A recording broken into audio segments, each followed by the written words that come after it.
Assalamualaikum warahmatullahi wabarakatuh. Kami dari kelompok 5 izin mempresentasikan hasil penelitian kami yang berjudul Implementasi Reformasi Birokrasi dalam Pelayanan Perizinan Usaha di Dinas Penanaman Modal dan Pelayanan Terpadu Satu Pintu di Kota Serang. Izin memperkenalkan diri, nama saya Istighfar Farinur. Nama saya Desa Desa Putra. Nama saya Tia Monika. Oke, kita masuk ke bab 1. Oke, pada video ini saya akan menjelaskan bagian bab 1, yaitu pendahuluan dari penelitian kami yang berjudul Implementasi Reformasi Birokrasi dalam Pelayanan Perizinan Usaha di Dinas Penanaman Modal dan Pelayanan Terpadu Satu Pintu Kota Serang. Yang pertama yaitu latar belakang pelayanan publik. Latar belakang penelitian ini yaitu adanya pelayanan publik yang merupakan fungsi utama pemerintah dalam memenuhi kebutuhan masyarakat dan menjadi indikator keberhasilan suatu pemerintahan. Pelayanan yang baik harus bersifat efektif, transparan, dan responsif terhadap kebutuhan masyarakat. Namun, pada kenyataannya, pelayanan publik di Indonesia ini masih menghadapi berbagai kendala seperti prosedur yang berbelit-belit, waktu pelayanan yang lama, serta kualitas sumber daya manusia yang belum optimal. Maka dari itu hal ini berdampak pada rendahnya kepuasan masyarakat terhadap pelayanan pemerintah tersebut. Sebagai solusinya, pemerintah melakukan reformasi birokrasi, yaitu salah satunya melalui inovasi seperti mall pelayanan publik dan sistem pelayanan terpadu satu pintu di DPMPT SP ini. Nah, selain itu juga digitalisasi pelayanan juga ditetapkan untuk meningkatkan efisiensi dan transparansi. Meskipun demikian, implementasi reformasi birokrasi masih menghadapi berbagai hambatan seperti keterbatasan SDM, kurangnya koordinasi antar instansi, serta rendahnya pemahaman masyarakat terhadap sistem digital.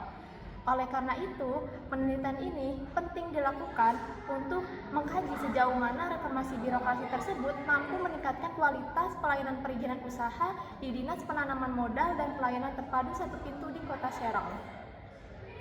Nah, berdasarkan latar belakang tersebut, terdapat beberapa permasalahan yang dapat diidentifikasi, yaitu yang pertama, masih terdapat persepsi masyarakat bahwa proses pelayanan perizinan usaha di instansi tersebut cenderung rumit dan memerlukan waktu yang cukup lama. Kedua, pemahaman masyarakat terhadap prosedur dan persyaratan pelayanan perizinan usaha itu masih terbatas. Ketiga, pemanfaatan sistem pelayanan yang berbasis digital atau e-governance dalam pengurusan perizinan usaha itu belum sepenuhnya dipahami oleh seluruh masyarakat.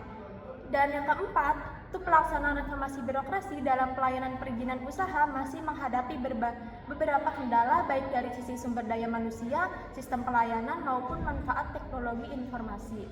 Adapun rumusan masalah dalam penelitian ini yaitu yang pertama, bagaimana pelaksanaan reformasi birokrasi dalam pelayanan perizinan usaha di DPMPT SP Kota Serang. Kedua, bagaimana tingkat kualitas pelayanan perizinan usaha yang diberikan oleh DPMPT SP Kota Serang kepada masyarakat setelah diterapkannya reformasi birokrasi.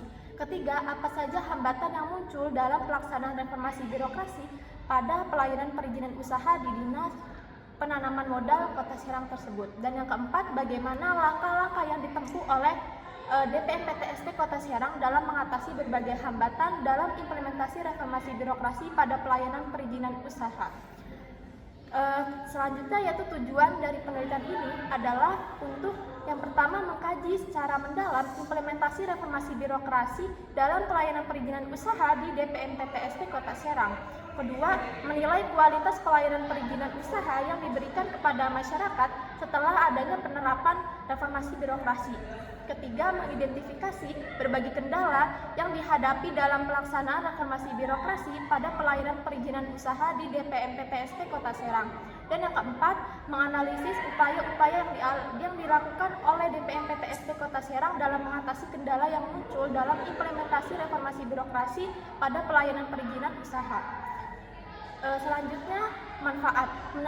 Penelitian penelitian ini diharapkan dapat memberikan manfaat, yaitu secara teoritis sebagai tambahan wawasan di bidang administrasi publik, khususnya reformasi birokrasi dan pelayanan publik. Dan manfaat secara praktis yaitu yang pertama bagi pemerintah sebagai bahan evaluasi dalam meningkatkan kualitas pelayanan, dan yang kedua bagi masyarakat untuk memberikan pemahaman tentang sistem pelayanan perizinan, dan yang ketiga bagi peneliti untuk menambah pengetahuan dan pengalaman dalam penelitian.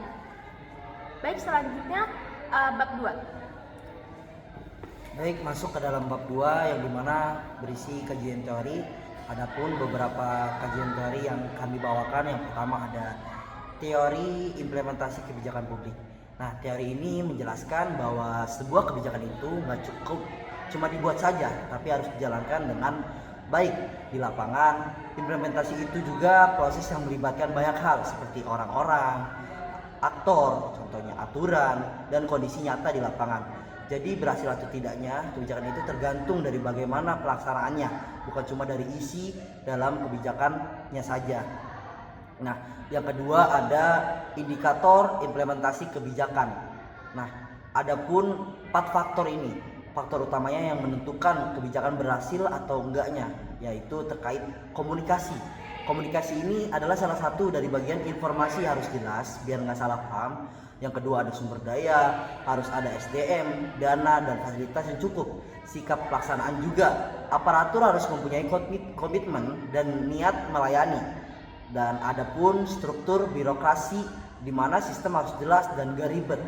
Intinya kalau salah satu lemah, implementasi kebijakan juga bisa terganggu gitu. Nah, yang ketiga adanya pendekatan implementasi kebijakan. Nah, ada 3 cara melihat implementasi kebijakan ini, yaitu ada top down. Top down ini yaitu kebijakan dari atas lalu dijalankan ke bawah, harus patuh dalam aturan. Bottom up. Bottom up itu adalah salah satu pelaksana di lapangan menyesuaikan dengan kondisi nyata. Hybrid. Hybrid ini adalah salah satu gabungan dari kedua, ikut aturan tapi tetap fleksibel. Jadi kebijakan itu bisa berhasil kalau ada keseimbangan antara aturan dan kondisi lapangan. Nah, adapun yang keempat yaitu teori reformasi birokrasi. Teori reformasi birokrasi ini menjelaskan tentang perubahan sistem pemerintahan supaya lebih baik. Nah, adapun tujuannya supaya pelayanan ini menjadi lebih baik dan lebih mudah, yaitu birokrasi nggak berlibet, habis itu ada lebih transparan dan akuntabel, dan adapun perubahannya yaitu meliputi yang adanya pertama penyederhanaan prosedur, peningkatan kualitas pegawai, penggunaan teknologi. Intinya birokrasi yang tadinya ribet diubah jadi lebih melayani masyarakat. Oke, yang terakhir ada teori pelayanan publik. Teori pelayanan publik ini yaitu berfokus kepada kualitas pelayanannya, yang dimana diukur dari kepuasan masyarakat. Ada 5 indikator dari pelayanan publik ini, yaitu tangible, yaitu fasilitas dan tampilan fisik. Habis itu ada reliability, yaitu pelayanan tepat dan sesuai janji. Yaitu ada responsiveness, yaitu cepat tanggap. Ada asuransi, yaitu memberikan rasa aman dan percaya.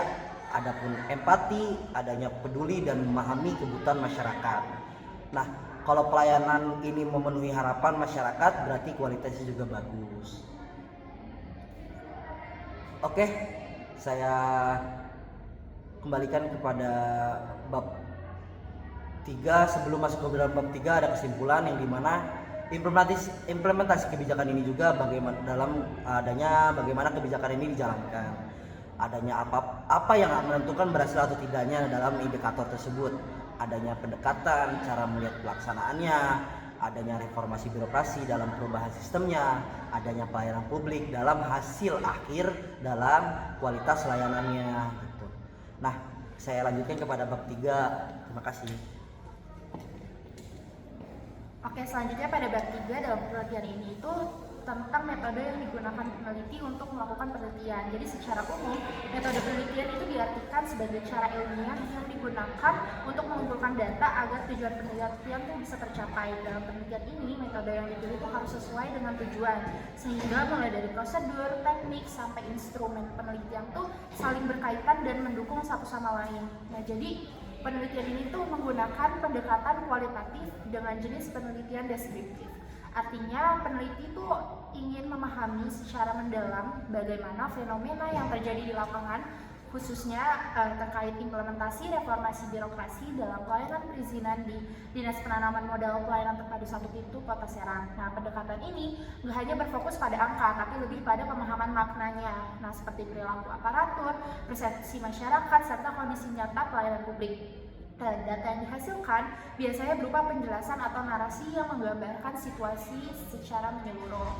Nah, adapun subjek penelitiannya itu difokuskan pada si DPM SP Kota Serang sebagai instansi yang menjalankan pelayanan publik. Nah, informannya dilibatkan dari beberapa pihak seperti pimpinan, kepala dinas atau kepala bidang, pegawai yang terlibat langsung dalam pelayanan, serta masyarakat atau pelaku usaha sebagai pengguna layanan. Dengan melibatkan berbagai pihak ini, penelitian kami itu bisa mendapatkan informasi yang lebih lengkap dan dari beragam sudut pandang gitu. Kemudian adapun sumber datanya, sumber data ini tuh dibagi menjadi dua, yaitu ada data primer dan data sekunder. Nah, data primer ini tuh diperoleh langsung dari lapangan melalui wawancara, observasi, dan dokumentasi. Sedangkan data sekunder berasal dari sumber pendukung seperti buku, jurnal, peraturan, dan dokumen-dokumen resmi yang relevan dengan penelitian kami. Kemudian yang kedua, jenis data ini tuh saling melengkapi agar hasil penelitian itu lebih kuat dan akurat. Nah, dalam pengumpulan data, peneliti ini juga menggunakan 3 teknik utama, yaitu wawancara, observasi, dan dokumentasi. Nah, wawancara dilakukan secara mendalam agar mendapatkan informasi yang detail. Dari informan, observasi juga dilakukan dengan mengamati langsung prosedur pelayanan di lapangan seperti alur pelayanannya dan interaksi antar petugas dengan masyarakat. Nah, sementara itu dokumentasi digunakan untuk mengumpulkan data tertulis seperti SOP-nya, laporan, dan arsip yang berkaitan dengan pelayanan publik. Nah, jadi untuk menganalisis data, penelitian kami itu menggunakan model dari Miles and Huberman yang terdiri dari 3 tahap. Yang pertama, reduksi data, yaitu memilih dan menyederhanakan data agar lebih fokus. Kedua, penyajian data, yaitu menyusun data dalam bentuk yang mudah dipahami seperti narasi atau tabel. Ketiga, penarikan kesimpulan, yaitu proses memahami makna data dan memastikan kebenarannya melalui pengecekan ulang. Nah, proses ini dilakukan secara terus-menerus sampai mendapatkan hasil yang valid. Terakhir, penelitian ini tuh dilakukan di Dinas Penanaman Modal Pelayanan Terpadu Satu Pintu Kota Serang dengan waktu pelaksanaan tuh sekitar 3 bulan, mulai dari Maret hingga bulan Mei 2026. Nah, kegiatan penelitian itu dilakukan melalui beberapa tahap, mulai dari persiapan, pengumpulan data, analisis data, hingga penyusunan laporan. Nah, dengan perencanaan ini, peneliti itu mengharapkan dapat berjalan secara sistematis dan menghasilkan data yang lengkap serta sesuai dengan tujuan penelitian. Mungkin cukup dari saya. Baik, terima kasih. Cukup dari kelompok kami, kurang lebihnya mohon maaf. Wassalamualaikum warahmatullahi wabarakatuh.